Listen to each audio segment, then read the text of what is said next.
Assalamualaikum warahmatullahi wabarakatuh. Selamat pagi semuanya.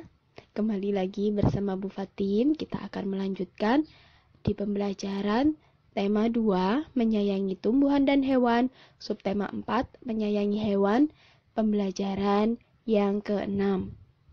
Langsung saja untuk materi yang pertama di sini, yaitu materi bahasa Indonesia, membuat gambar cerita dari dongeng.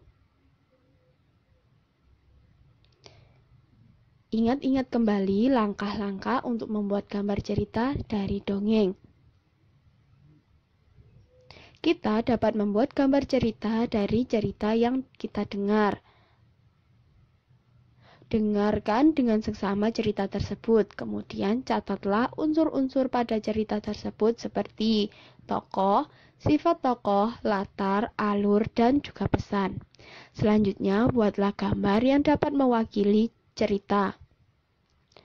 Jika membuat banyak gambar, buatlah gambar sesuai alur ceritanya. Diingat ya, jika membuat gambar cerita dari dongeng, kalian harus memperhatikan alur ceritanya agar tidak ada kesalahan. Lanjut ke materi yang kedua, yaitu PPKN, tugas dan peran dalam lingkungan sekolah. Selain memiliki tugas di rumah, sebagai siswa, kamu juga memiliki tugas di sekolah. Tugas siswa di sekolah tentu berbeda dengan tugas warga sekolah yang lainnya. Contoh tugas siswa dan warga sekolah lain di sekolah. Perhatikan ya. Yang pertama, ada siswa. Tugas siswa di sini yaitu yang pertama, belajar dengan tekun, melaksanakan piket kelas, dan ikut menjaga kebersihan sekolah. Yang kedua, ada tugas guru. Guru bertugas untuk mengajar, mendidik, dan membekali siswa dengan ilmu pengetahuan. Yang ketiga, ada tugas keamanan di sekolah. Nah, petugas keamanan di sekolah atau satpam.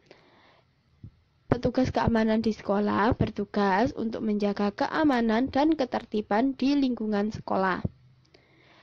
Untuk tugas PPKN hari ini, kerjakan kitab tematik halaman 205. Cobalah cari tahu peran orang-orang yang ada di sekitarmu. Kemudian tuliskan di kolom yang ada pada kitab halaman 205. Selanjutnya, materi yang ketiga, yaitu materi matematika, menentukan nilai pecahan. Kalian telah mengenal berbagai bentuk pecahan yang dapat dinyatakan dalam bentuk arsiran gambar. Perhatikan kembali contoh berikut ini. Seorang pengusaha mempekerjakan 4 petani untuk mengolah tanah perkebunannya. Pengusaha tersebut membagi tanah menjadi 16 bagian sama besar. Di sini dapat digambarkan tanahnya dengan kotak-kotak sebanyak 16. Lalu membagi tugas seperti berikut ini. Yang pertama, petani A bertugas menanam tomat pada 7 bagian tanah.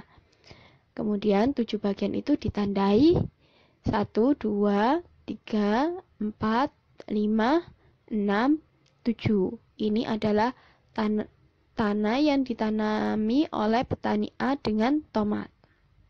Selanjutnya, yang kedua, petani B bertugas menanam sayur bayam pada 3 bagian tanah. Ada 1, 2, dan 3 dengan warna kuning.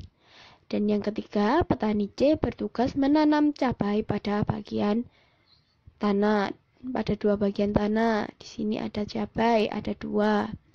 Dan yang keempat, petani D bertugas menanam bunga pada 4 bagian tanah. Di sini ada 4 kotak yang diwarnai dengan warna biru dengan sebagai tanda petani D menanam bunga. Dari kotak tersebut, kita dapat menuliskan pecahannya. Tanah yang ditanami tomat terdiri dari 7 bagian. Dapat ditulis dalam pecahan yaitu 7/16. 7 di mana tanah yang ditanami tomat dan 16 adalah jumlah tanah yang tersedia. Selanjutnya, tanah yang ditanami sayur bayam terdiri dari 3 bagian. Dapat ditulis dalam pecahan 3/16. Yang keempat, tanah yang ditanami cabai terdiri dari 2 bagian. Dapat ditulis dalam pecahan 2/16. Dan yang terakhir, tanah yang ditanami bunga terdiri dari 4 bagian. Dapat ditulis dalam pecahan 4/10. Bagaimana? Sudah bisa dipahami? Demikian tadi untuk pembelajaran hari ini. Bu Fatim akhiri sampai di sini. Wassalamualaikum warahmatullahi wabarakatuh.